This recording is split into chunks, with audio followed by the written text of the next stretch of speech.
Bismillah. Assalamualaikum warahmatullahi wabarakatuh. Bismillah.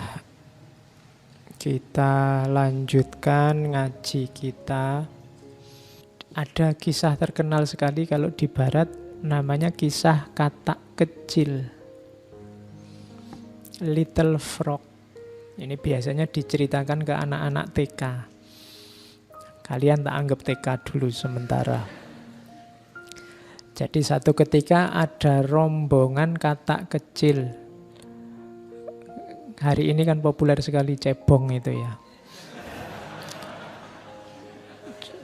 Cuma tadi mau tak tulis kisah cebong itu nanti tersinggung kalian. Oke, yo ini kakaknya cebong lah, Percil. Ya. Jadi nanti kalau ada yang ngomong kalian kamu cebong ya, oh enggak, naik kelas sedikit sekarang jadi Percil.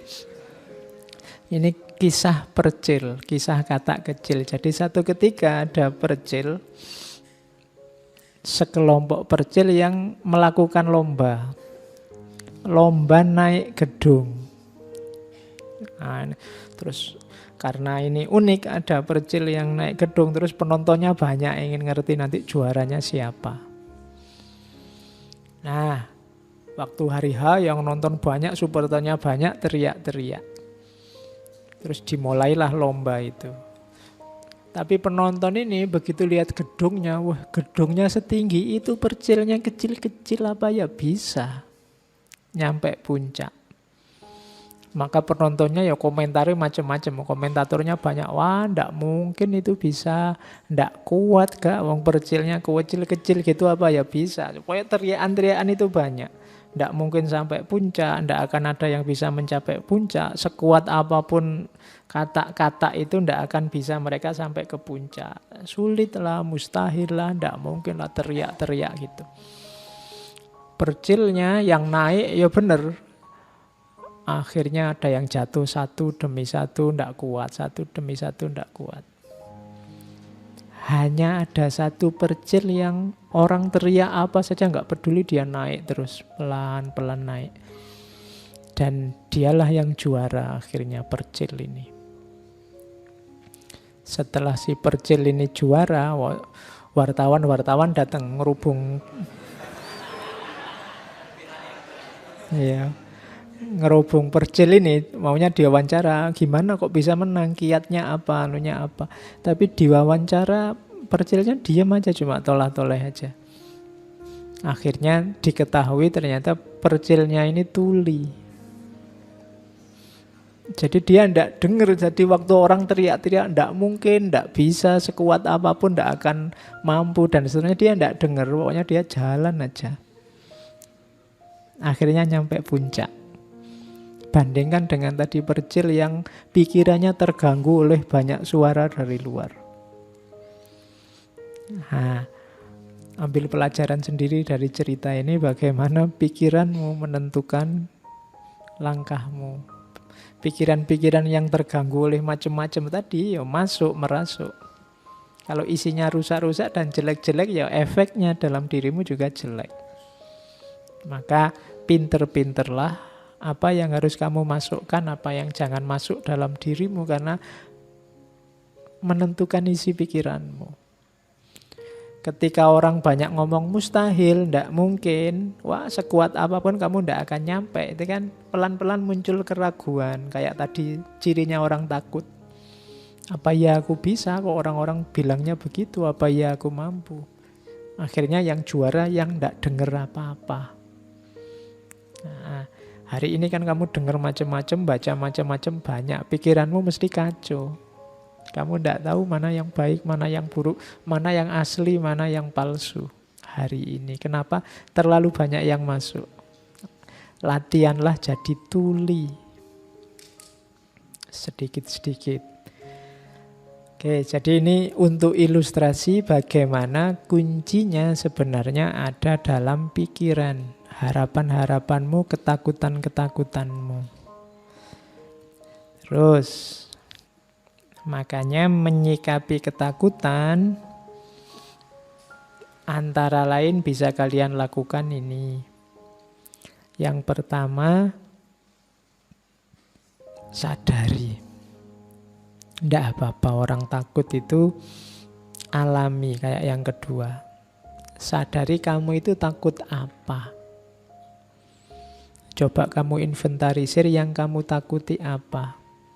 Ini kok pekerjaan tidak selesai-selesai, aku ini takut apa sih? Takut capek? Takut kehabisan waktu? Takut apa? Banyak orang bilang sholat malam itu manfaatnya besar. Kok aku males sholat ya? Kok bangun rasanya kok ogah-ogahan? Kira-kira aku takut apa seandainya bangun jam 3 subuh misalnya? Takut paginya ngantuk, takut kesehatan terganggu, takut... Coba dicek. Sebenarnya teman-teman bisa lulus cepat. Aku juga harusnya bisa lulus cepat. Kok aku males-malesan ndak lulus-lulus? Yang tak takuti itu apa? Yang tidak aku inginkan itu apa? Itu kan yang kamu takuti. Nah, sadari, kuncinya kamu menang yang pertama, kamu tahu yang kamu takuti apa. Kemudian, paling tidak pasti yang ada yang kamu takuti yaitu rasa tidak enak. Kenapa kok ndak tekun baca buku? Mungkin karena baca buku itu ndak enak. Lebih enak baca HP misalnya. Itu kan yang penting kamu jelas sekarang yang kamu takuti itu apa. Yang pertama itu sadari, terus ingatkan bahwa itu alami. Sejak kemarin saya wanti-wanti jangan suka marah-marah sama dirimu sendiri. Ingatkan bahwa oh ya alami rasa takut ini, tapi ini tidak terlalu bagus kalau dibiarkan. Jadi tidak harus dirimu dimarahi.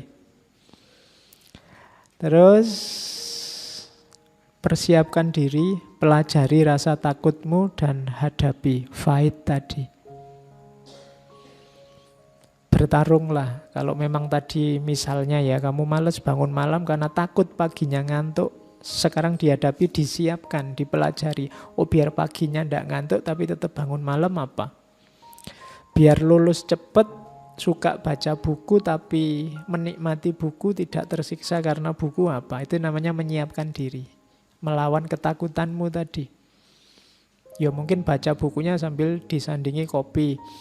Kalau masih kurang ya ditambah gorengan, masih kurang tambah Indomie, masih kurang lagi tambah apa itu tadi nanti. Bacanya enak karena sandingannya oke. Oke. Kok setiap kali baca ngantuk, Pak? Oh ya kalau gitu ya tidur dulu baru baca. Ya setiap baca ngantuk lagi, Pak, ya tidur terus. Lah ya gimana lagi, wong. Bisamu itu, jadi hadapi. Oke. Ya kalau sudah dihadapi pasti kamu menang. Dan diingat-ingat jangan lakukan segala hal yang tidak alami. Tipuan-tipuan, manipulasi-manipulasi itu tidak alami. Kalau tidak alami biasanya nambah masalah.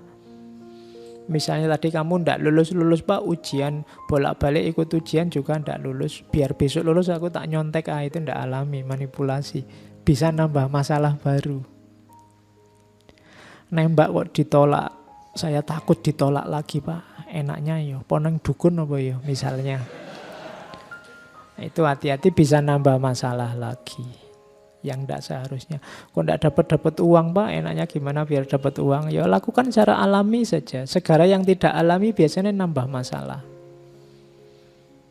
Kan banyak itu kan yang tertipu investasi sekian, nanti dalam waktu sekian kaya raya itu. Yang tidak alami-alami itu biasanya panennya masalah. Jangan lakukan yang tidak alami. Taklukkan ketakutanmu secara natural saja, dikalkulasi yang rasional. Oke, terus, nah sekarang kita belajar Freud. Ada ketakutan, itu katanya Freud adalah ketegangan. Seperti saya bilang tadi ya, tension. Yang mendorong orang untuk menyikapinya. Mendorong orang untuk berbuat sesuatu. Biasanya ketakutan itu muncul, katanya Freud, karena ada konflik antara ego dan superego. Ego itu gampang-gampangannya dirimu sendiri, superego itu lingkunganmu, masyarakatmu. Logika bersama, logika hidup bersama. Ini biasanya ada tension-tension, ketegangan-ketegangan. Itu nanti yang melahirkan kecemasan. Kalau di Freud, takut atau cemas itu ada 3. Yang pertama kecemasan terhadap realitas, takut bahaya yang datang dari luar. Takut dimaki orang, takut disalah-salahkan orang, takut, nah itu disindir orang, takut dikafirkan orang. Nah, itu jenis ketakutan juga. Jadi sumbernya dari luar. Kalau ini normal, yang pertama. Yang kedua namanya neurotik. Kalau neurotik itu takut egonya keluar jalur, melenceng. Jadi takut sesat, takut gila, takut, nah itu namanya takut tentang dirimu yang kamu khawatirkan. Munculnya ketakutan itu karena mentalmu sendiri. Jadi takut id dan egonya keluar jalur. Bawah sadar nyetir dimensi sadar. Terus keluarnya jelek-jelek. Itu kalau orang disetir oleh bawah sadar, nah, nanti namanya neurotik. Neurosis, kamu tidak sadar sebenarnya yang kamu lakukan itu melenceng. Orang yang takut ini namanya kecemasan neurotik. Ada yang ketiga kecemasan moral. Ini orang yang takut terhadap perilaku moralnya, takut keliru, takut salah, takut tidak beradab, takut tidak berakhlak, takut. Itu namanya kecemasan moral. Jadi yang pertama dari luar diri, yang kedua dan ketiga dari dalam diri kita sendiri, tentang hidup kita sendiri. Itulah sumbernya ketakutan. Takut salah, takut keliru, takut sesat. Kalau yang paling atas itu takut realitas dari luar. Baik itu yang mengancam fisikmu maupun yang mengancam batinmu. Ya, yang mengancam fisik itu takut binatang buas, takut ular, takut macan, ini kan biasa. Atau takut disalahkan orang, takut dikucilkan oleh masyarakat, takut yang sejenis itu, takut pada yang dari luar diri. Jadi itu sumbernya rasa takut. Kalau ini berlebihan, nanti takut itu melahirkan namanya defense mechanism. Mekanisme pertahanan diri. Kalau ada orang melakukan ini, itu sebenarnya dia sedang takut. Tapi melakukan sesuatu untuk mengatasi rasa sakit dari takut itu. Yang pertama, defense mekanisme itu represi. Jadi represi itu menyingkirkan ketakutan itu dari kesadaran, dari perasaan, dari pikiran. Jadi kalau ada orang begini, sudahlah lupakan saja, sudahlah nggak usah diingat lagi, sudahlah, itu namanya represi. Ketakutan itu disingkir-singkirkan. Kalau di Freud, jangan salah, ini tidak hilang loh, tapi masuk ke bawah sadarmu. Lupakanlah, cari saja yang lain. Nah, jangan dikira yang kamu lupakan itu hilang. Dia ada di bawah sadar, kadang-kadang munculnya di mimpi, kadang-kadang kalau ada momen apa kamu teringat dia lagi, kenapa dia tidak hilang, tidak mungkin bisa hilang. Hanya kamu represi saja, kamu singkirkan, kamu tekan dia sehingga masuk ke bawah sadar. Oke, masih ingat ini? Ah, dia sudah kulupakan. Loh, dia masih bisa ngomong sudah kulupakan, berarti masih ingat. Ya, jadi cuma direpresi. Nggak mau lagi aku ngomong tentang dia, nggak mau lagi, itu direpresi namanya. Oke, itu defense mechanism yang pertama. Gaya kedua namanya reaction formation. Ini memunculkan perilaku yang berlawanan. Jadi defense mechanism, karena takut dia, misalnya kayak tadi loh, takut ketahuan kalau jatuh cinta, terus gayanya kayak ndak suka, gayanya kayak cuek. Kalau ketemu kayak gini, gayanya ndak peduli, tapi nanti diam-diam buka stalking Facebooknya, stalking itunya. Nah, itu reaction formation, menampilkan yang berbeda. Suka enggak? Enggak, ngapain suka yang kayak gitu. Nah, itu sebenarnya defense mechanism. Dianya takut terluka.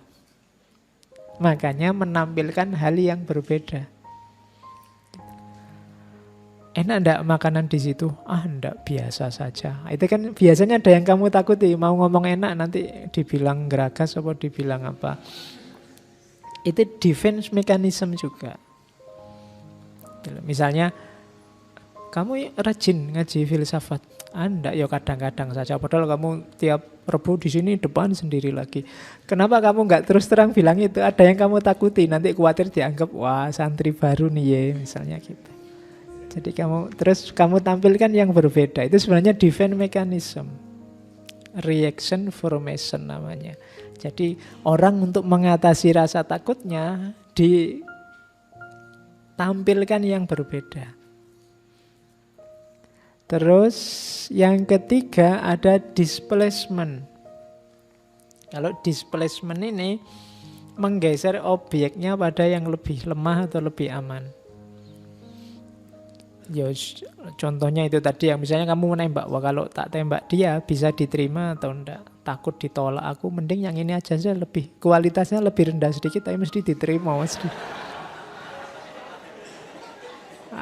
Nah, itu namanya displacement. Jadi karena kamu takut ngambil yang paling tinggi, sudahlah rendah aja. Gitu loh. Ya, misalnya kamu cita-cita jadi dosen ya. Wah, enggak jadi guru aja. Kenapa takut? Kamu merasa enggak nyampe Pak saya kalau jadi dosen, mungkin jadi guru bisa. Itu namanya displacement. Jadi dari target 100 kamu ngambil 50 aja lah. Karena kamu takut, kamu nyari amannya saja. Nah, itu namanya kadang-kadang orang takut itu gitu. Kalau ada orang gimana, tak kasih modal 1 miliar, enggak usah Pak, 1 juta aja. Sebenarnya dia takut, ada ketakutan. Oke, itu namanya displacement. Defense mechanism, dia takut sakit, takut jatuh, takut kalah, takut salah. Yang ketiga ini yang orang sering menyebutnya comfort zone, fiksasi. Milih pada stage yang nyaman saja. Kok kamu jomblo terus? Enggak apa-apa, lebih tentram. Enggak usah mikir macam-macam, itu namanya zona nyaman. Mbok kamu S2, enggak usah lah Pak, cukup ini saja. Wong ya enggak terlalu penting, kadang-kadang itu zona nyaman.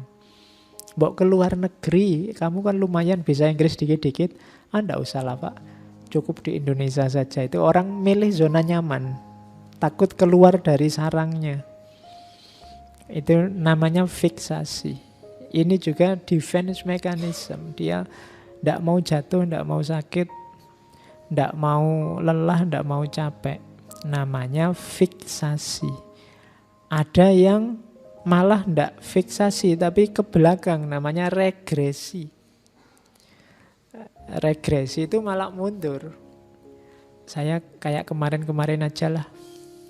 Jangan yang sekarang terlalu berat. Nah, itu namanya regresi. Ingin mundur. Seperti kemarin saja lah Pak. Seperti biasanya yang dulu saja lah Pak. Itu. Padahal sekarang harusnya sudah lebih dari itu. Tapi kamu malah ingin mundur. Itu namanya defense mechanism juga. Kamu takut menerima tantangan.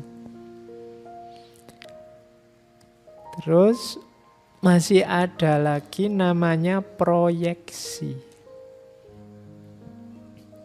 Proyeksi itu mengatributkan apa yang dirasakan pada orang lain.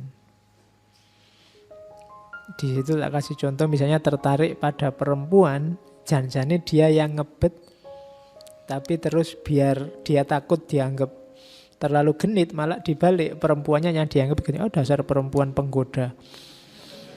Padahal dianya sendiri yang tergoda. Biar tidak kelihatan dia yang tergoda, terus dia ngomongnya dasar perempuan penggoda, itu namanya proyeksi. Gitu loh. Sebenarnya dia takut dianggap anak soleh, anak alim, ikut ngaji di masjid. Sebelum digituin, dia ngomentari temennya dulu. Wah, sekarang kamu anak soleh nih. Karena dia takut dia kena duluan. Nah, itu namanya proyeksi. Jadi orang lain yang kamu dulukan. Itu juga defense mechanism. Cara orang untuk tidak tersakiti. Dia takut dianggap yang dia tidak sukai, maka dia proyeksikan ke temennya, ke orang lain. Gitu loh. Sebelum orang nuduh aku penyebar hoax, tak tuduh dulu yang sana, oh kamu penyebar hoax. Nah ini defense mechanism. Sebelum dimaki-maki orang, dimaki-maki duluan orang lain. Itu memproyeksikan orang lain di posisinya dirinya. Itu namanya proyeksi. Terus introjeksi. Kalau ini kebalikannya, introjeksi itu memproyeksikan apa yang ada pada orang lain pada dirinya. Kalau tadi kan dirinya ditempelkan keluar. Kalau ini kebalikannya, orang luar ditempelkan dirinya. Misalnya kamu curang, terus kamu bilang, orang lain kan juga melakukan itu. Sama saja lah Pak. Itu namanya introjection. Ini juga defense mechanism. Sebenarnya kamu ketakutan. Sekarang kalau ndak bohong ya ndak laku Pak. Nah itu introjection. Orang lain juga melakukan itu semua. Itu namanya introjection. Ini menunjukkan ketakutan. Sadari ketakutanmu, taklukkan. Kalau ndak begitu, kamu nanti hidup dalam kebohongan terus. Dengan alasan orang lain juga begitu. Kok saya sendiri sih yang dikejar-kejar? Yang lain kan juga melakukan salah yang sama, bahkan lebih besar. Itu introjection. Jadi memasukkan yang lain dalam kasusmu. Terus yang ketiga sublimation. Sublimasi itu mengalihkan dorongan, mengalihkan hasrat. Karena kamu takut hasratmu ini ditolak oleh masyarakat, terus kamu alihkan ke hasrat yang bisa diterima oleh masyarakat. Misalnya sebenarnya hobimu musik rock, cuma kalau kamu dengerin musik rock terus, tetangga kamarmu sumpek. Akhirnya ganti sekarang tak sublimasi. Sama-sama musik tapi sekarang ganti qasidah misalnya. Nah, biar tentram, biar setannya keluar. Nah, ini namanya sublimasi, digeser. Hasrat, dorongan, misalnya kamu sangat ingin kuliah, cuma tidak punya uang. Akhirnya digeser ini, tidak jadi kuliah, tapi yang penting mendengarkan aja pengajian, kuliah subuh kan sama saja misalnya. Itu sublimasi. Keinginanmu apa, digeser jadi apa. Itu juga menunjukkan sebenarnya kamu takut. Tidak berani tanding di keinginanmu yang sebenarnya. Di hasratmu yang sebenarnya. Dan yang terakhir, defense mechanism itu rasionalisasi. Rasionalisasi itu nyari alasan pembenar. Jadi rasionalisasi itu berarti sebenarnya itu tidak rasional, tapi dibikin rasional. Kok kamu nyontek? Loh saya nyontek ini Pak, demi birrul walidain Pak, untuk berbuat ya kan, berbuat baik pada orang tua Pak. Kalau saya nyontek, nanti kan nilai saya bagus. Kalau nilai saya bagus, lulusnya cepet. Kalau saya lulusnya cepet, orang tua saya bahagia Pak. Jadi ini jangan salah, saya nyontek ini dalam rangka membahagiakan orang tua Pak. Nah, ini namanya rasionalisasi. Yang tidak rasional dibikin rasional. Loh. Kok orang lain usil sekali sih, wong ini ya pacar-pacarku, tak bawa ke hotel kan atas biayaku sendiri, kita suka sama suka, ndak ada paksaan, rela sama rela, kalau ada resikonya tak tanggung-tanggung sendiri, kok yang lain cerewet kenapa? Itu rasionalisasi namanya. Jadi sesuatu yang salah, yang ndak rasional dibikin rasional. itu juga defense mechanism. Oh, saya enggak ngapa-ngapain kok di kamar itu, berdua cuma konsultasi, cuma diskusi, kemudian kan capek terus mandi, kan cuma itu aja kok. Orang nuduhnya macam-macam misalnya. Itu rasionalisasi. Loh, aku sama pacarku berdua malam-malam di kamar, itu kita ngaji bersama, tahajud bersama.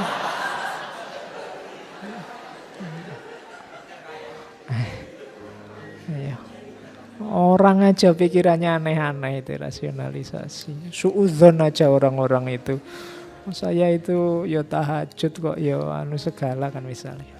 Ya tahajudnya sujud terus. Oke. Itu namanya defense mechanism.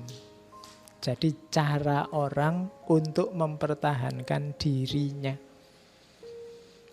dari bahaya-bahaya apa yang dia takuti. Nanti kalian perhatikan ya, di sekelilingmu nanti ada banyak sekali gaya-gaya ini. Orang-orang itu sebenarnya dia sedang ketakutan. Ada yang dia takuti terus mempertahankan dirinya. Makanya katanya Freud, sebenarnya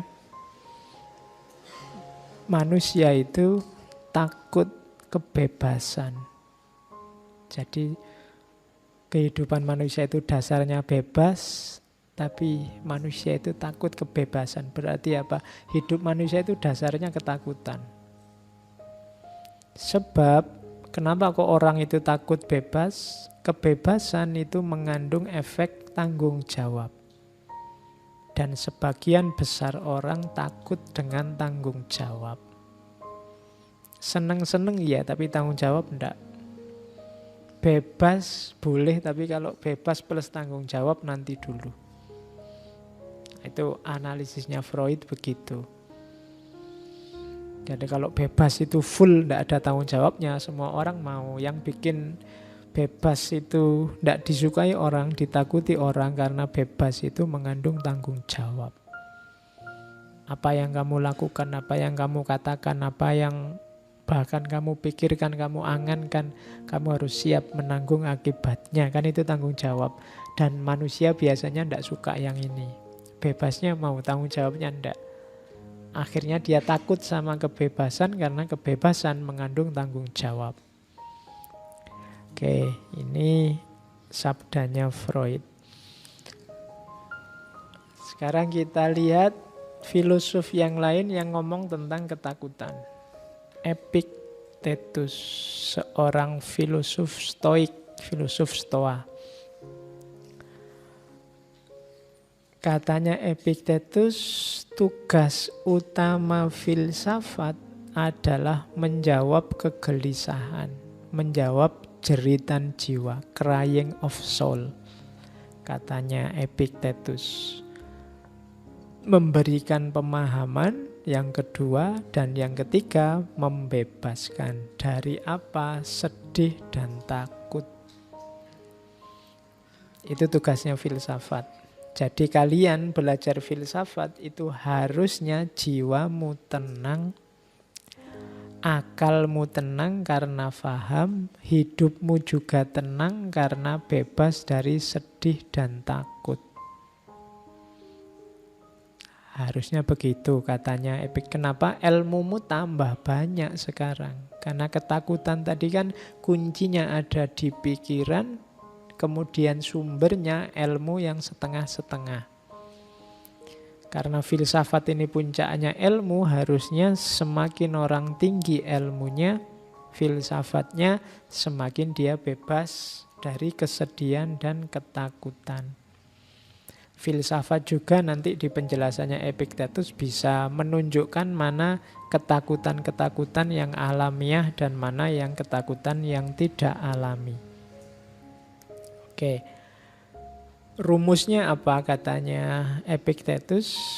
Itu yang kalimat setelahnya bahasa Inggris itu, kapanpun aku melihat orang menderita karena ketakutan, karena nervous, aku berpikir kira-kira apa yang dia inginkan kok sampai dia menderita.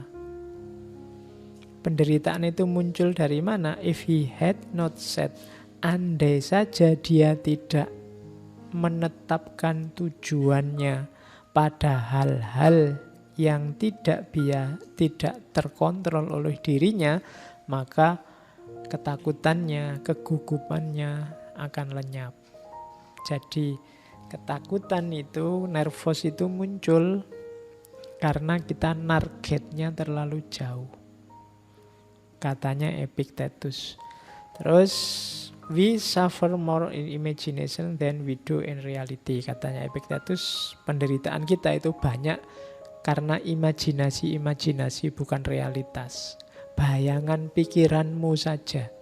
Ketakutan-ketakutanmu itu hanya bayangan yang ada di kepalamu.